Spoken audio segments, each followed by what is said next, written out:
Selamat malam saudara yang dikasihi Tuhan.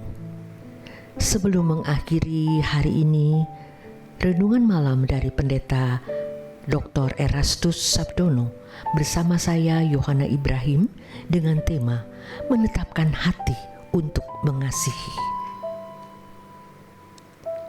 Semakin seseorang serius dengan Allah, keseriusan tersebut ditandai dengan kesediaan mengasihi Allah dengan segenap hati, jiwa, akal budi, dan kekuatan. Tentu saja hal ini tidak mudah dimengerti orang lain. Tetapi memang kita tidak boleh memamerkannya. Dan hal itu tidak perlu harus dimengerti oleh orang lain. Orang yang serius dengan Allah akan dibawa kepada pusat pusaran kebenaran yang semakin hari semakin cepat. Seperti suatu benda berada di pusat pusaran atau epicentrum sebuah gerak air yang berputar, semakin ke tengah semakin cepat berputar. Hal ini akan ditandai dengan keadaan seseorang yang mengasihi Allah lebih benar dapat masuk pengalaman hidup mengasihi Allah dengan benar. Semakin kita serius dengan Allah yang ditandai dengan hati yang mengasihi Dia, maka kita akan dibawa ke pusat pusaran kehidupan dalam persekutuan dengan Allah. Ini berarti kita semakin memperoleh banyak pengalaman dengan Allah. Dengan demikian, kita dapat semakin mengerti kehendak-Nya untuk kita lakukan. Pikiran kita semakin terbuka untuk menemukan apa yang Dia rancang. Dia rencanakan untuk kita penuhi dalam hidup kita ini. Dan itu sebenarnya inti kekristenan, yaitu mengerti kehendak Allah untuk kita lakukan dan mengenal rencananya untuk kita penuhi. Inilah gaya hidup Yesus yang juga harus kita kenakan. Yohanes 4 ayat 34. Untuk hal ini dibutuhkan dengan perjuangan yang sungguh-sungguh sepanjang hidup.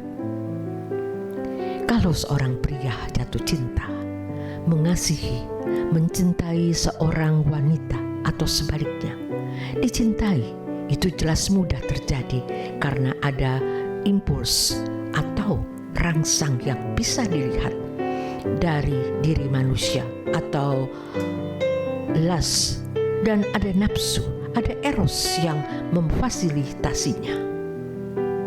Dengan demikian, ketika seseorang menyukai satu barang, ia melihat barang itu ada rangsang impuls dan ia memiliki jiwa yang memiliki keinginan, hasrat, desire, kerinduan untuk barang tersebut.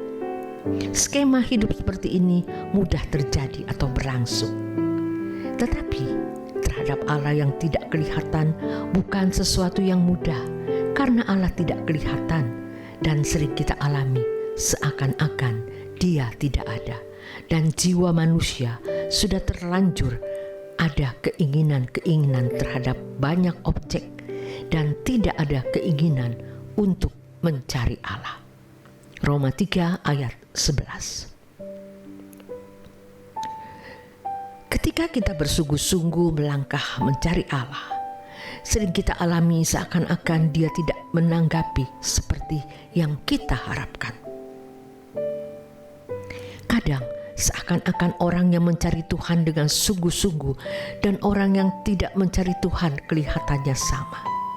Tetapi Allah yang mulia dan agung, layak dan patut kita perlakukan dengan hormat, yaitu kita tidak boleh menuntut respon atau reaksi Dia dalam bentuk apapun. Kita tetap percaya saja dan sungguh-sungguh mencari Dia. Dalam hal ini, Yesus sendiri berkata, "Berbahagialah orang yang percaya walau tidak melihat." Dengan demikian, dasar atau landasan percaya bukanlah apa yang dirasakan oleh panca indera, tetapi percaya saja. Dari perjalanan hidup yang didasarkan pada percaya saja, seseorang dapat memiliki pengalaman yang berlimpah dengan Allah. Dan hal ini, seseorang pasti mengalami perubahan yang signifikan. Semakin kita serius dengan Allah, yang ditandai dengan hati yang mengasihi Dia, maka kita akan dibawa ke pusat pusaran pengalaman dengan Allah. Kita pasti akan lebih banyak mengalami Dia, makin mengenal kehendak-Nya, makin mengerti rencananya, dan kita berhasrat untuk melakukannya. Kita akan memiliki pengalaman yang sangat pribadi dengan Allah. Allah yang seakan-akan tidak ada, kemudian menjadi nyata dan hidup, begitu real. Di level ini, seseorang bisa menghayati kehadiran Allah yang semakin hari semakin kuat, tentu secara bertahap. Sehingga seseorang bisa merasakan apa yang dimaksud hidup di hadirat Allah. Pengalaman hidup seperti ini tidak bisa dibahasakan dengan lengkap.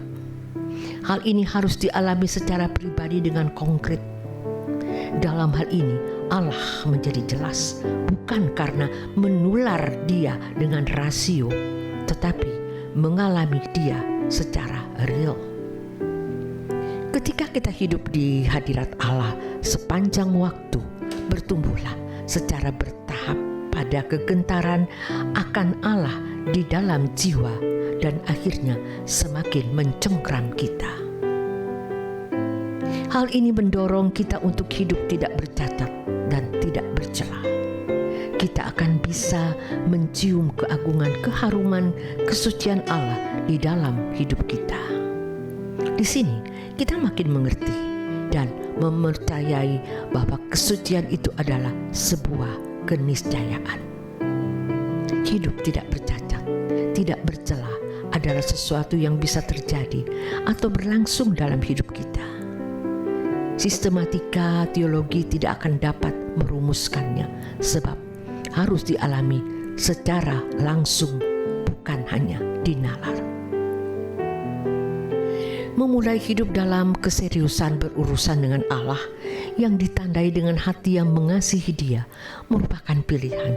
Artinya, kita harus menetapkan hati kita dengan bulat. Penetapan hati tersebut juga harus diperbaharui setiap saat.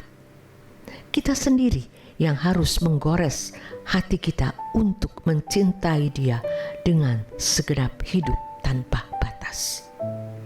Pengalaman masa lalu, yaitu kegagalan-kegagalan kita mengasihi Dia, tidak boleh memencarai kita pada ruangan mental block. Seakan-akan kita bisa mengasihi Dia dengan segenap hati, jiwa, akal budi, dan kekuatan. Kita bisa melakukan kalau kita mau. Roh Kudus pasti menolong kita untuk mewujudkan cinta kita kepada Allah secara benar, sesuai dengan Dia ingini. Inilah kehidupan normal di mata Allah yang harus dialami oleh orang percaya.